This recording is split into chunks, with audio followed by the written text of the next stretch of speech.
تلقيت طلبا للصداقة من كريس، وقد كنت في وضع سيء جدا. لقد تلقيت طلبا للصداقة من كريس على الفيسبوك. كنت لا أرى ضررا في ذلك، فأنا لن أقابله. لكننا رزقنا بطفلين بعد 8 سنوات. نحن نعيش في كولورادو، وهو أفضل ما حدث لي على الإطلاق. لا أستطيع أن أصف لكم مدى روعته. يشغل اختفاء الزوجة الحامل وطفلتيها في مدينة فريدريك اهتمام الأمة. تصدرت هذه المأساة المفجعة عناوين الأخبار الرئيسية. كانت شينين أما محبا لطفلتيها وزوجها، ومن ثم ساءت الأمور. لم يعثر على عائلة كريس واتس في أي مكان. شينين، بيلا وسيلست، إن كنا تسمعنني عدنا فحسب. بدا كلامه ملائما، لكن الطريقة التي كان يتحدث بها أصابت الجميع بالبرود. أخفى كريس واتس أسرارا ظنا منه أن لا أحد سيكتشفها. خلال هذا التقرير الخاص سنصطحبكم في جولة للتعرف على خبايا هذا التحقيق المريع. أين توجد شنان والفتاتان؟ هن في الخزان؟ كيف يمكن لأحد أن يفعل هذا بطفلتيه؟ اكتشفوا كيف تحول رب عائلة إلى وحش. استيقظت صباحا وكان هذا سيحدث. لم أسيطر على نفسي. هذا نوع من انفصام الشخصية. من يكون كريس واتس الحقيقي؟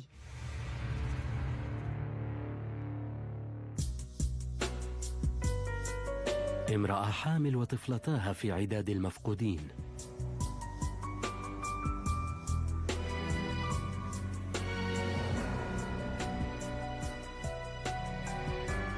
الكشف عن حياة الزوج المزدوجة.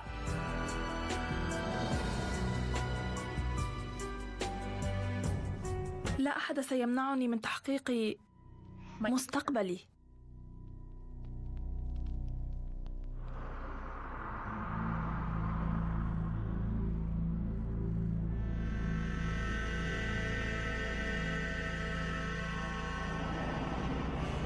فريدريك، كولورادو.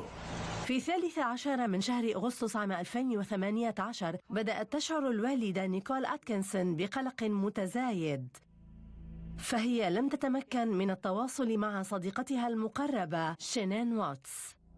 كانت نيكول تحاول الاتصال بها، لكنها لم تتلقى أي رد. شعرت أن هذا غير عادي وغريب. خافت من أن الأمور لم تكن في نصابها. وصفت نيكول نفسها بأنها الصديقة المقربة لشينين.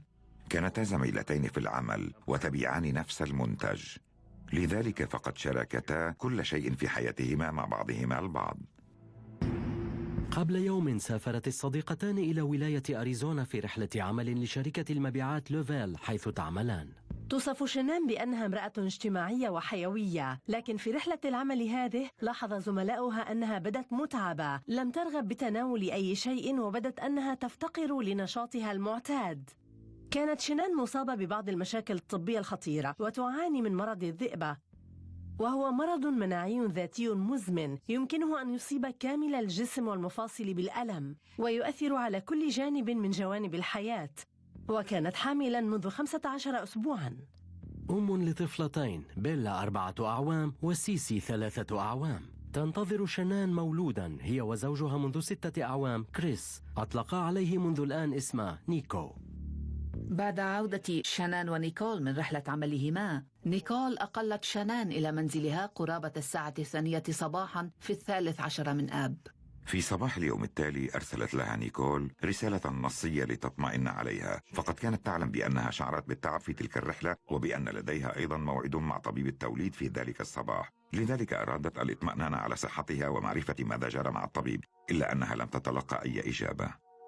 شعرت نيكول أتكنسون بالتوتر والقلق على صديقتها، فذهبت إلى منزلها لتتفقدها، لكن أحدا لم يفتح الباب. كانت سيارة شنان موجودة في المرأب ولم تستطع الدخول. لعدم وجود أي أثر لشنان والفتاتين، اتصلت نيكول بزوج شنان كريس واتس. كان كريس يعمل في مجال النفط. كان مشرفا ويتفقد بشكل اعتيادي مختلف مواقع الآبار طوال اليوم. وقد أخبر نيكول بأن شنان ذهبت إلى مكان ما مع الفتاتين وألا تشعر بالقلق. أخبرته نيكول بأن هناك خطب ما ويجدر الاتصال بالشرطة، فقال لها أن تنتظر، سيعود فورا. لكن نيكول اتصلت بالطوارئ مهما كلفها الأمر.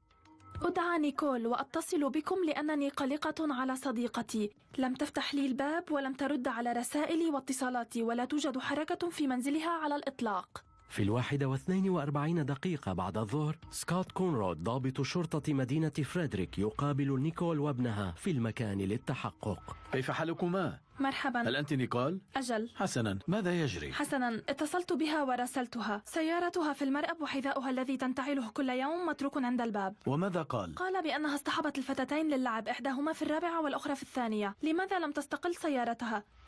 كانتا ستجلسان في الوراء. لا يستطيع الشرطي كونراد من قسم الشرطة تحطيم الباب الأمامي، لذا يفعل ما قامت به نيكول سابقا. شنان، هل أنت في المنزل؟ هنا الشرطة، إن كان أحد ما في الداخل فليعرف عن نفسه. لم يرد أحد على الشرطي، ولم يسمع مطلقا صوت الطفل، لذلك انتظروا عودة السيد واتس إلى المنزل. انظر، ها هو هناك. بعد 2 من بعد الظهر، وصل كريس إلى المنزل ليرحب بكونراد. ادعى سكوت، كيف حالك؟ بدأوا على الفور بالتعرف على أشياء لم تكن لتدعها في المنزل. عثروا على محفظتها. هذه محفظتها؟ هذه محفظتها ودواؤها. إنها تأخذ هذا الدواء. ما زال دواؤها هنا. عثروا على ساعتها من نوع أبل، وعثروا على هاتفها، وحقيبة سفرها لا تزال في المنزل دون أن تفرغ.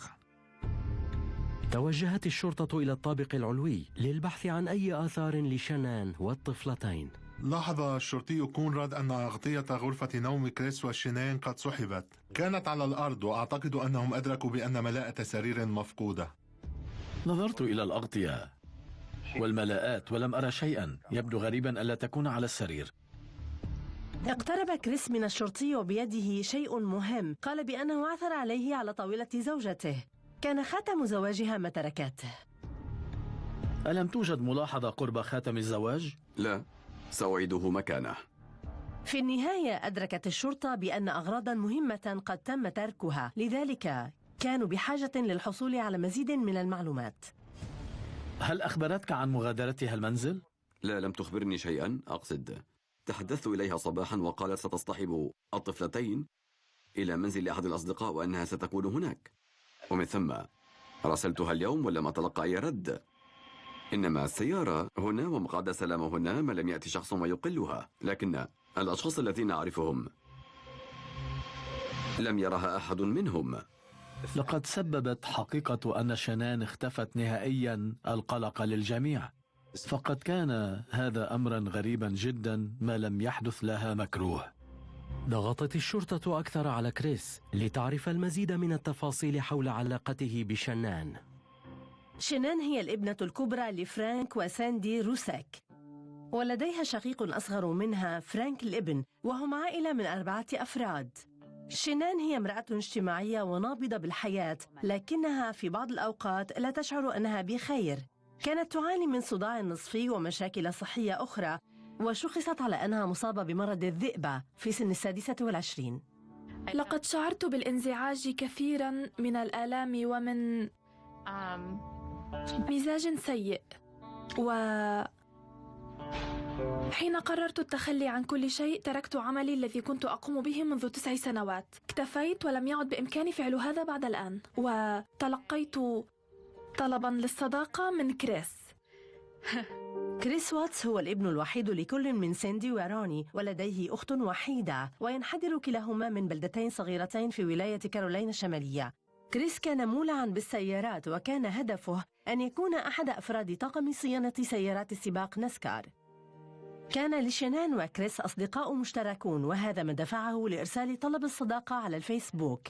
بينما كانت مترددة حول البدء في قصة حب جديدة، لقد منحته جميع المبررات ليهرب، أعطيته هذا الخيار كل يوم، لكنه تمسك بي وفعل ذلك لأنه كان الشخص المنشود بالنسبة إلي، وهو رائع، ولا يسعني إخباركم عن مدى روعته. عام 2012 تزوج الثنائي السعيد، وبعد بضعة أشهر قررا الانتقال من كارولاينا الشمالية إلى كولورادو أملا بأن يخفف المناخ هناك من أعراض مرض شنان. لقد أمضيا عطلتهما في كولورادو وأحبا المنطقة كثيرا، وهكذا انتهى المطاف بعائلة واتس بشراء منزل في فريدريك في كولورادو، وهي ضاحية صغيرة في شمال دنفر. ولدت بيلا الابنة الأولى لكريس وشنان في ديسمبر 2013. بعدها بسنة ونصف رزقا بابنتهما الثانية سيليست، والتي كانا يطلقان عليها اسم سيسي، في يوليو 2015. وصف كريس بيلا بأنها هادئة ورزينة وتعتني بالآخرين. كانت سيسي تفرط بالنشاط، كانا يطلقان عليها اسم الهيجان. كانت تفعل أمرين فحسب، إما النوم أو اللعب. حين انتشر خبر اختفاء شنان ظهر جار عائلة واتس نيثان ترينستيتش ونبه فورا الشرطة على دليل مهم قد يكون بحوزته. أخبرهم نيت بأن لديه آلات تصوير للمراقبة خارج منزله تواجه منزل عائلة واتس، وهي تسجل على مدار الساعة. لذا قامت الشرطة ومعهم كريس أيضا بالذهاب إلى منزل نيت ليشاهدوا الشريط المصور هذا الصباح. ربما سيمنح هذا الشريط الشرطة جوابا حاسما حول ما حدث للشنان والطفلتين.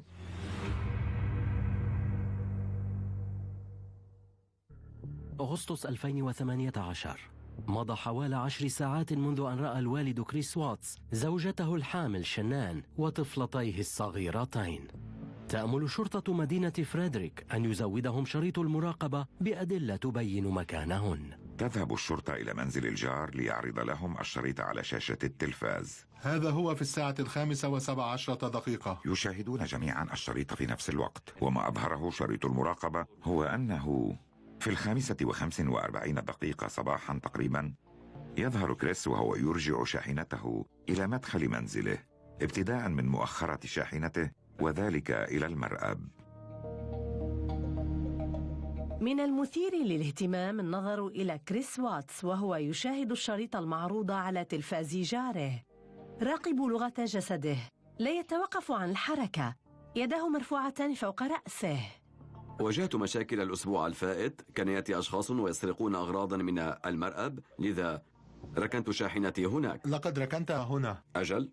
بدأ كريس بالثرثرة مع الشرطة وبالتحديد محاولا شرح ما كان يفعله ولماذا ركن شاحنته هناك ولماذا أرجعها إلى مدخل منزله. وضعت أغراضي فيها من أباريق الماء مع حقيبة الظهر وحاسوبي.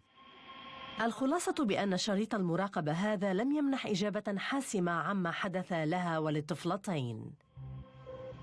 حسنا، أشكرك على وقتك. شكرا. آمل بأن يظهر شيء جديد. بينما كانوا يهمون بالخروج من المنزل وبينما كانوا على وشك الخروج يسحب نيثن الشرطي كونراد. هل تتحدث معه؟ سأسجل المعلومات بسرعة. حقا؟ الأهم ما قاله الجار للشرطي بأن ثمة أمرا مريبا. إنه شخص غير عصبي أبدا، وهو لا يتأرجح مطلقا. تحوم الشكوك في عقل الجار، فتصرفاته غريبة جدا. سرعان ما اتجه التحقيق لمحاولة معرفة ما كان يحدث بالفعل مع هذه العائلة، فيما إذا كانت هناك توترات في علاقتهما. يبدأ المحققون من هذه النقطة: في حال كان أحد الأشخاص مفقودا كهذه الحالة لا يوجد تفسير منطقي لذلك. ليعرفوا المزيد تحدث أفراد الشرطة مع أصدقاء شنان المقربين، واكتشفوا أن عالمها يتمحور حول عائلتها وعملها الجديد في المبيعات. ليفل هي شركة صحة وتغذية تبيع المكملات الغذائية مع الشرات وخلطات العصير، والتي من المفترض أن تجعلك أكثر صحة. إن استفدت من هذه المنتجات وإن اكتسبت ثقة أكثر مما كنت عليه سابقا، اكتب تعليقا وأظهر إعجابك.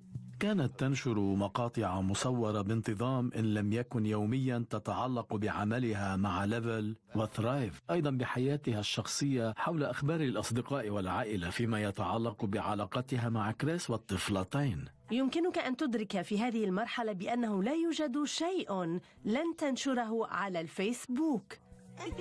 مرحبا. حتى إنها نشرت اللحظة التي أخبرت فيها كريس بأنهما سيرزقان بطفل آخر، وهي لحظة حميمة جدا.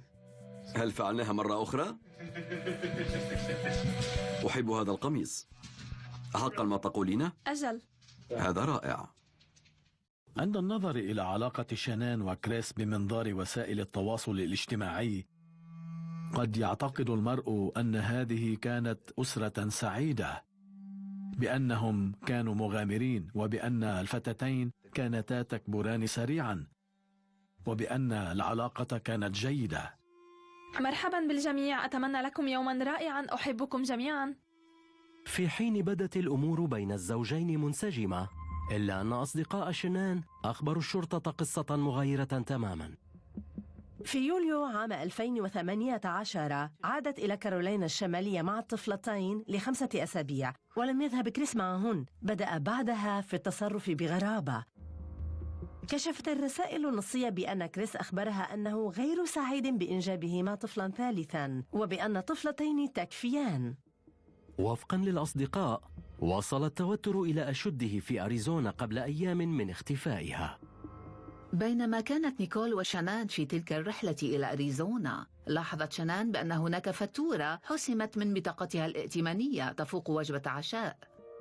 تبادرت إلى شانان مباشرة فكرة خيانته لها، وربما خرج في موعد بينما هي خارج المدينة، ولقد واجهت زوجها على الفور بهذا. قال لها بأنه ذهب لحضور مباراة بيسبول للمبتدئين في كولورادو، وفي غضون ذلك اشترى وجبة الطعام. كان هناك بمفرده وأنكر حدوث خيانة. بعد 24 ساعة من البحث، لم يعثر على أي أثر لشانان وبيلا وسيليست. جئنا بكلاب مكتشفة للجثث للبحث عن رائحة تحلل، لبدء البحث عن رائحة للطفلتين وشانان. بدأوا بتفتيش المنزل بحثا عن أدلة جنائية، وقد وجد أحدهم في قمامة المطبخ ملاءة سرير مطوية. كانت هذه ملاءة غرفة النوم الرئيسية، مما جعل الشرطة ترتاب أكثر. سرعان ما تناقلت وسائل الإعلام المحلية القصة. الليلة أصدرت الشرطة بلاغا يتعلق بفقدان وتعريض حياة شانان وطفلتيها للخطر. قال زوجها بأنها مفقودة منذ صباح الاثنين. أنا توماس هابو، مراسل في قناة دنفر 7، وقد غطيت القصة منذ اليوم الأول. حين وصلنا إلى فريدريك كان كريس واتس في الشرفة الأمامية. كان من المفترض أن أتحدث مع صديقي هناك، وأخبرني نيك أن كريس على استعداد لإجراء مقابلة معي. هل تعتقد بأنها رحلت؟ لا أود التكهن بأي شيء حاليا. أرجو بأن تكون في مكان آمن الآن مع طفلتين.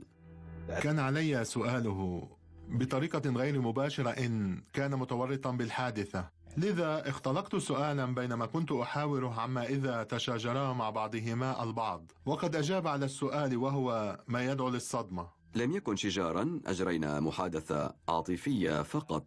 نظر بعدها إلى آلة التصوير وطلب منهم العودة إلى المنزل. شانان، بيلا وسيليست، إن كنت تسمعنني فعدنا فحسب. إن كنت تحتجزهن فأرجوك أفلتهن. أحتاج لرؤيتهن مرة أخرى. سيكون البيت ناقصا من دون وجودهن هنا. لا يمكننا كصحفيين سوى نقل الحقائق، فنحن لا نقوم بالتكهن. لكن بعد أن أجرينا تلك المقابلة أحسسنا أنا ومصوري بالغرابة بعض الشيء. في الواقع لقد بدا كلامه ملائما، لكن الطريقة التي كان يتحدث بها أصابت الجميع بالبرود فيما يتعلق بانعدام مشاعره. يظهر كريس على جميع شاشات التلفاز وهو يتوسل لعودة عائلته بأمان، لكن شخصا يشاهده سيقلب القضية رأسا على عقب. قررت أن التحدث إليكم فكرة جيدة. لا أعتقد بأن أي أحد في حياته يعرف من أكون. لا أعتقد ذلك على الإطلاق. فريدريك، كولورادو. يشغل اختفاء الزوجة الحامل وطفلتيها في مدينة فريدريك اهتمام الأمة. بينما البحث عن شانان وبيلا وسيليست واتس يستمر، قادت التغطية الإعلامية المكثفة إلى طرف خيط ليس متوقعا. تلقت الشرطة اتصالا من امرأة تدعى نيكول كيسنجر. قالت بأن لديها معلومات وعرضت إجراء مقابلة معها كجزء من التحقيق لتقديم ما تعرفه. التقيت بكريس في العمل وتحدثنا بشكل عابر، ثم بدأنا بالتعرف على بعضنا البعض وبدأنا في التسكع. قال لي في الأسبوع الأخير من شهر يونيو في مكان ما هناك بأن لديه طفلتان، وأخبرني أيضا أنه بصدد الانفصال عن زوجته، وأظن أن علاقتهما كانت على وشك الانتهاء. تبين بأن نيكول لديها معلومات يمكنني وصفها بأنها متفجرة. أنا أعتقد أنه كان بالفعل يسعى لعلاقة جدية معي. عثرت الشرطة على دليل بوجود علاقة بينهما. عثروا على رسائل بريد إلكتروني بين الاثنين في حواسيب عملهما، وعلى بطاقات أرسلها كريس إلى نيكول مع رسائل حب وكلمات أغانٍ. كانت توجد صور تجمعهما معا. أخبرها بأنه سيتطلق، ونيكول كانت تساعده في العثور على شقة له وللطفلتين بعد الطلاق النهائي. بينما هي والطفلتان يقضين عطلة في كارولينا الشمالية، في هذا الوقت يعود كريس إلى منزله مع نيكي. يعبر عن حبه لهذه المرأة الجديدة في حياته. اتضح بأن زوجته لم تكن مجنونة، وبأن تنبيه البطاقة الائتمانية الذي أقلقها هو عشاء عاطفي مع نيكي.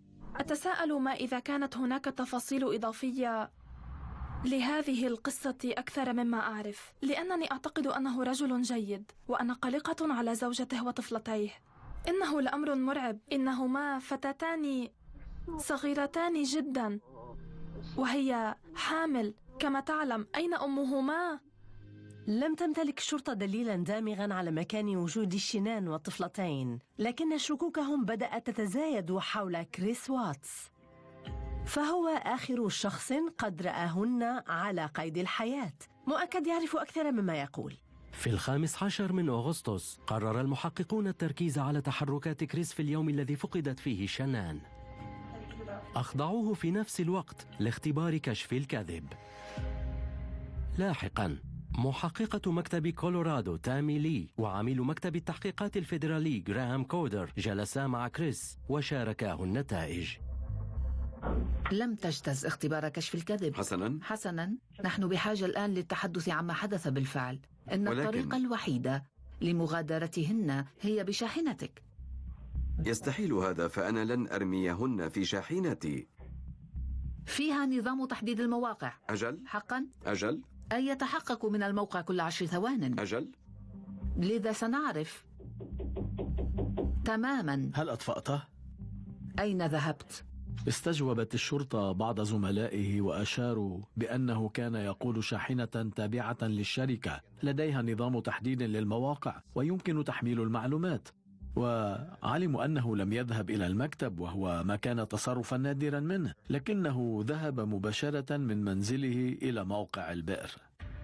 توجه المحققون إلى الموقع وأطلقوا عملية بحث عبر طائرة مسيرة لإيجاد دليل. وماذا وجدوا في الحقل النفطي؟ عثروا على ملاءة السرير المفقودة، والتي تتطابق مع ملاءة السرير الموجودة في قمامة المطبخ. تمكنوا من التقاط الصور عبر الطائرة المسيرة وأرسلوها إلى المحققين اللذين كانا يستجوبان السيد واتس في قسم الشرطة. لكنك هنا اليوم تكذب حيال شيء ما، لذا علينا التحدث عن ذلك الشيء.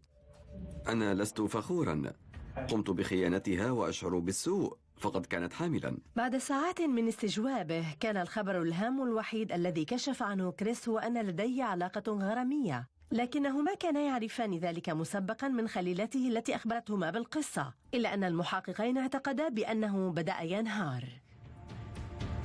أذهلتني حين رأيتها، ولم أعتقد بأن أمرا كهذا سيحدث ولو بعد سنين، لكن لم أشعر أبدا بهذه الطريقة حيال أي شخص في حياتي إطلاقا. كريس، هذا ليس ذنبك. لا طبعا. لا لا لا، أنا فقط. أيمكننا فعل هذا؟ أعلم أنك تريد أن تهتم بها لأنك من النوع الذي يعتني بالمرأة. لقد اعتنيت بزوجتك واعتنيت بطفلتيك، كنت تجيد الرعاية وأنت تريد الاعتناء بها، لذا هل يمكننا عقد صفقة؟ لا أعتقد أن هذه الفتاة اقترفت أي شيء، ولا يمكنني الخروج من هنا ولدي تساؤلات، لذا هل يمكننا أن ننسى أمرها؟ حسنا، لنعد لمسألة زوجتك وطفلتيك. حسنا، أين هن؟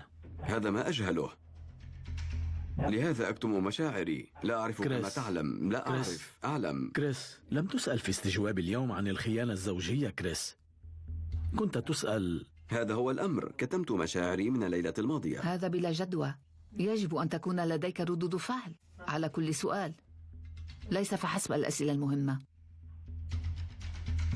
هل سأكذب عليكما؟ هل هذا ما تتحدثان عنه؟ لا، لم تجتز اختبار الأسئلة المتعلقة باختفائها وبمعرفة مكانها وآخر مرة رأيتها. لم أكذب حين جاوبت على الأسئلة.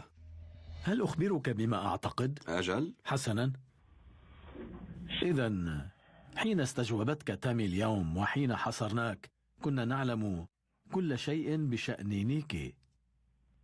اتفقنا كل شيء عنها، وأنت تعمل جيدا ولم يكن عليك إخبارنا بشأنها، لكنك فعلت. لن أخفي الأمر بعد الآن. أعلم، يمكننا ملاحظة ذلك في عينيك. حسنا، إليك ما كنا نفعله. كنا نعلم بشأن نيكي، لن نسألك عنها في جهاز كشف الكذب. لم نكن بحاجة لأننا كنا نعرف. اتفقنا؟ لم نسألك لأننا كنا نعرف بالفعل الجواب. ماذا كانت خطتك؟ ماذا كنت ستفعل؟ كيف كان سيتم انفصالك؟ كنت سأنتقل إلى منزل خاص بي عندما أنفصل عنها، وبعدها كنا سنتشارك حضانة طفلتين. هذا ما كنت أتمناه. وماذا بشأن نيكي؟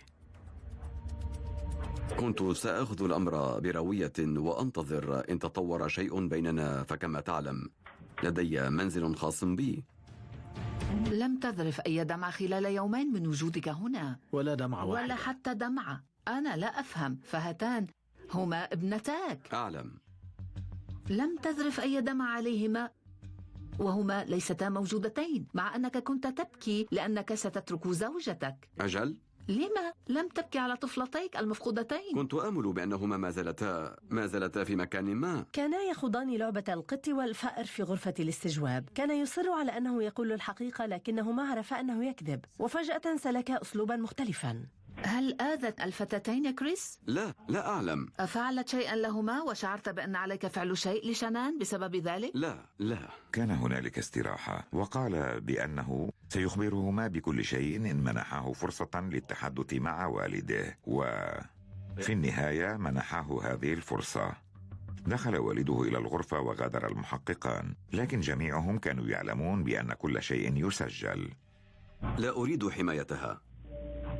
لا تريد حمايتها؟ لا، ليس لدي ما أقوله سوى هذا. هل أذيتها؟ أجل. كريس أخبر والده أخيرا أنه رأى شنان وهي تؤذي الطفلتين على جهاز مراقبة الأطفال. خنقتهما على السرير. فعلت نفس الشيء لها. إذا قامت بقتل سيسي وبيلا بخنقهما حتى الموت. لم تتمالك أعصابك بعدها وخنقتها. هل خنقتها أو؟ آسف جدا. تلك قصة مثيرة رواها كريس عن قتل شنان لطفلتيها، فهي كانت أما محبة ورائعة وشغوفة، ولن تقدم على إيذاء طفلتيها أبدا.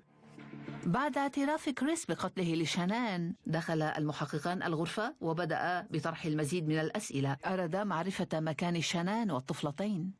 أحضر المحققان لقطة علوية لموقع نفط يسمى سيرفي 319. أين توجد شنان والطفلتان؟ هنا وهنا. هل هن في الخزان؟ لقد أشار إلى خزاني نفط كبيرين، وضع في أحدهما بيلا وفي الآخر سيليست، ثم أشار إلى بقعة جرداء من العشب حيث دفن شنان وطفله الذي لم يولد. كريس، هل يمكنك أن تأتي معي؟ في 11:30 مساء في 15 من أغسطس قبض على واتس اشتباها بتهمة قتله 3 أشخاص عمدا. قبض عليه في الحال. قبل يوم كان يتوسل لعودة زوجته وطفلتيه، وفي اليوم التالي اعترف بقتل زوجته.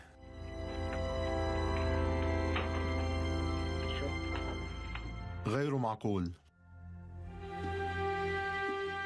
في اليوم التالي أرسل فريق إلى موقع بئر النفط لاستعادة الجثث. شنان اكتشفت أولا وكانت مدفونة في قبر ضحل، ثم بدأت جهود عملية الإخراج المريعة لجثتي بيلا وسيليست. كانت عملية إخراج خطيرة بسبب طبيعتها المرعبة وتفاصيلها. كان هذا مسرح جريمة، ويجب أن يتواجد أشخاص ليصعدوا على الخزانين ويستعيدوا جثتي الطفلتين. من ردة فعل إنسان غريزية، كيف يمكنك أن تفعل ذلك بأطفالك؟ لقد تبين أن تلك كانت مهمة كبيرة، وتوجب على الكثير من الناس المشاركة في الأمر، وأجهل إذا كانوا سيعودون إلى طبيعتهم. بسرعة أصبح القبض على كريس واتس المذهل خبرا وطنيا. أطلع الرجل الذي تقول الشرطة إنه قتل زوجته وطفلتيه الصغيرتين، أن زوجته من سلبت حياة بنتيهما.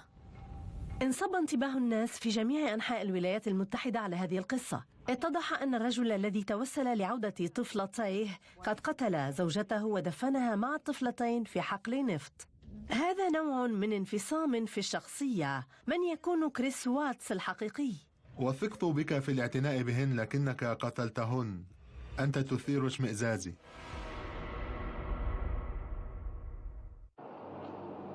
18 من أغسطس 2018، بينما كانت العائلة والأصدقاء يقفون حدادا على الموت المفجع لشنان وبيلا وسيليست، تولى المدعي العام المحنك القضية. أنا مايكل جي رورك، وكنت المدعي العام الرئيسي في قضية كريستوفر واتس. في نهاية الأمر وجهت لهذا الرجل 9 تهم، 5 تهم تتعلق بالقتل العمد وجريمة قتل جنين بطريقة غير شرعية، أما التهم ال3 الباقية فكانت تتعلق بالتلاعب بجثة إنسان. كنا نستعد في تلك المرحلة لخوض محاكمة لمدة طويلة، وكنا مصممين في نهاية المطاف على المطالبة بعقوبة الإعدام وفقا للقانون. أصر كريس واتس أنه لا علاقة له بمقتل طفلتيه، وبأنه قتل زوجته بعد أن رآها وهي تخنقهما. وبدأ فريق من المدعين العامين بتأسيس القضية. بعد وقت قصير من إلقاء القبض على كريس، قدم أحد محامي الدفاع التماساً يطلب فيه إجراء مسح للحمض النووي من عنق بيلا وسيسي. أمل في أن تثبت أدلة الحمض النووي قصة كريس في أن شنين خنقت الطفلتين قبل أن يخنقها. تم رد الالتماس، وبعد أيام اتخذ دفاع كريس مساراً مغايراً.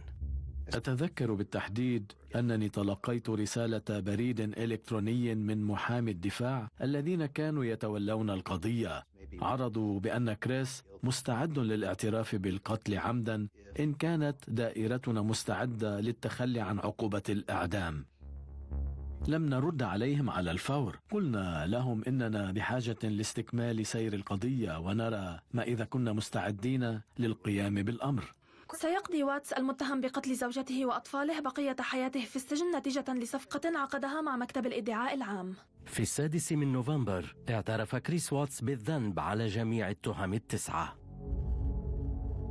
تم تصحيح القصة الباطلة والكاذبة بصراحة التي حاول إلصاقها بزوجته، وتم تسليط الضوء على المكان الصحيح عليه. بعد أسبوعين حددت محكمة مقاطعة ويلد جلسة النطق بالحكم على كريس. في جلسة النطق بالحكم اجتمعت العائلات واجتمع العامة وكان الإعلام يترقب. سنستمع أخيرا لما سيقوله كريس واتس. ماذا يجب عليه أن يقول؟ المحكمة في حالة انعقاد. يتقدم مارسيلو إلى قوس المحكمة. طاب صباحكم، اجلسوا. كما هي العادة، منحت عائلة الضحية الفرصة لمخاطبة المتهم، لذا وجه والد شنان فرانك كلامه للرجل الذي قتل ابنته. لن تعود الحياة كما كانت بدون شنان، بيلا، سيليست ونيكو. سلب حياتهن رجل دون قلب. هذا الرجل عديم الشفقة، الوحش الشرير الذي قتل ابنتي شنان وبيلا وسيليست ونيكو. لقد وثقت بك لترعاهن، لا أن تقتلهن. أنت تثير اشمئزازي. بعد أن تحدثت عائلة الضحية، رورك أدلى بمرافعته النهائية في المحكمة. لما حدث هذا؟ كيف يمكن لزوج وأب عادي إبادة عائلة بأكملها؟ هذه هي الأسئلة التي يعرفها فرد واحد فقط في قاعة المحكمة أو على هذا الكوكب. بدا لنا كما لو أنه كان لديه نية صادقة لبدء حياة جديدة تماما بعيدا عن شنان وبيلا وسيليست ونيكو، مع حب حياته كما وصف نيكول كيسنجر. قبل أن ينطق القاضي بالحكم منح فرصة لكريس للتحدث. أتود الإدلاء بتصريح؟ لا سيدي. شكرا. لم أتفاجأ لأنه لم يكن يستطيع قول شيء، وعلى أي حال لن أثق بما يقول حتى وإن تفوه بأي شيء.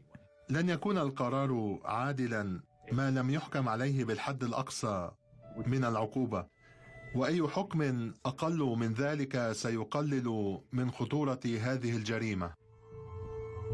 ومن ثم أصدر القاضي حكمه بالسجن المؤبد ل3 مرات إضافة ل86 عاما، تشمل الحد الأقصى للعقوبة عن قتل الجنين. وكان من المهم بالنسبة للعائلة الاعتراف بهذه الجريمة. سيقضي كريس واتس بقية حياته في السجن وهناك سيموت، لكن الحكم كان محبطا نظرا لأنه لم يتكلم. لا يزال لدينا الكثير من الأسئلة دون إجابة. لما فعل هذا؟ ما الذي سبب انفعاله؟ ما الذي حرضه لاقتراف الفعل القاتل؟ بعد حوالي 4 أشهر جرى تحول مفاجئ للأحداث. وافق كريس فجأة على التحدث إلى العاملين المكلفين بالقضية، نفس العاملين اللذين استجوبا كريس في أغسطس الماضي، جراهام كوردر وتامي لي، سافرا إلى مؤسسة ذا داج للمرضى العقليين أملا في انتزاع اعتراف صادق أخيرا. لم يعرف أبدا هذان العميلان في آخر مرة استجوبا فيها كريس واتس سبب اقترافه لجريمته، وما الذي حدث لتلك الفتاتين الصغيرتين. يرغب المحققون في مثل هذه القضايا في مساعدة أهالي الضحايا للعثور على إجابات. هذا نوع من إضفاء خاتمة للقضية. لدينا أسئلة كثيرة وأنت كذلك. آمل حين ننتهي ستشعر بتحسن وأن يساعد هذا في علاجك. هل تبدأ أنت أم نحن؟ هل لديك أسئلة؟ هيا بنا فلنبدأ. من المهم أن نراقب أسلوب هذين المحققين. إنه أسلوب عادي جدا. إنهما يتساهلان معه ويشعرانه بالراحة الكافية للتحدث. أتشاجرتما من قبل؟ هل قمتما؟ كان دائما يوجد. أعني هل كان هناك عنف منزلي في المنزل؟ لا أبدا.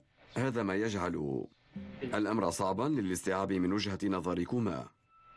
توجد دائما إشارات كهذه في زواج كهذا. كما تعلم، شخص مسيطر يتحكم في كل شيء. بالتأكيد. لكني كنت في كل حياتي أمشي مع التيار. لم يبدو عليك أنك تريد الظهور في تلك المقاطع. لا. وكأنك كنت مضطرا لذلك. صحح لي إن كنت مخطئة. نعم، كرهت أن أظهر فيها. ظهرت فيها من أجلها لأنها كانت تصورها من أجل عملها، لكنني كرهت أن يراني الجميع. بعد ذلك انتقل المحققان للأحداث التي دفعت كريس لقتل عائلته بأكملها. هل ندخل في الموضوع الصعب؟ كان آخر ما تكلمنا به هو مكان وجود الفتاتين. لم تخبرنا ماذا حدث تلك الليلة، لذا ماذا حدث؟ أردت أن أخبرها عن شعوري في ذلك الوقت. لم أشعر بأنني أنا وهي كنا منسجمين. وصلت شنان إلى المنزل في الساعة 2. شعرت بها وهي في الفراش، وشعرت بها وهي تتحرك. شعرنا بنفس الإحساس وبدأت بالاقتراب منها، وانتهى بنا الأمر في إقامة علاقة. أعتقد بأنها كانت تختبرني. حقا؟ هذا ما ظننته. هذا مثير للاهتمام. عندما استيقظت من صباح ذلك اليوم أخبرتها بأن الأمر لن يفلح بيننا، وتساءلت عما حدث وما جرى الليلة الماضية. تعلم، اتهمتك بخيانتها في تلك المرحلة؟ أجل. إذن ماذا قالت؟ أخبرتني بأنها كانت تشعر بوجود امرأة أخرى. أخبرتها بأني لم أعد أحبها.